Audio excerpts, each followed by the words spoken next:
अमला र चुकन्दरबाट चाहिँ यति मिठो खानेकुरा बन्छ भनेर हजुरलाई थाहा थियो? थाहा थिएन भने पनि यो भिडियोलाई स्किप नगरिकन हेर्नुहोस् है, हजुरहरूलाई पक्कै थाहा हुनेछ। आज चाहिँ मैले अमला र पाचकबाट अमला पाचक बनाएको थिएँ। यो पाचकलाई चाहिँ हजुरले 1 वर्षसम्म राखेर खाँदा पनि बिग्रिँदैन, अनि हेल्थको लागि पनि एकदमै राम्रो बेनिफिट हुने यो अमला पाचक चाहिँ बनाउन कति सजिलो छ के। त्यसको लागि चाहिँ हजुरले अमला र चुकन्दरलाई मजाले कोरेसम्म कोर्नुहोस्। कोरेसम्म कोरेर यतिको भइसकेपछि चाहिँ दुईजनालाई मिक्स गरिदिनुहोस्। मिक्स गरिसकेपछि चाहिँ यसमा हाल्ने मसलाहरू पनि कति थोरै हाल्नुपर्छ के, 3-4 थरीको मसला हालेपछि भयो। सुरुमा त्यसको लागि मैले कालो नुन हालेँ। कालो नुन हालिसकेपछि चाहिँ मिक्सचरमा पिसेको मसिनो पारेर बनाएको धुलो चिनी हालेँ। चिनी हालिसकेपछि चाहिँ हजुरले थोरै मरिच पनि एड गरिदिनुहोस्।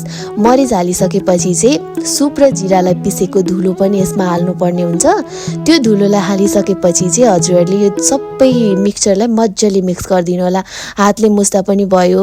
मजाले हातले मिक्स गरिसकेपछि चाहिँ मोलिसकेपछि चाहिँ यो यस्तो देखिन्छ।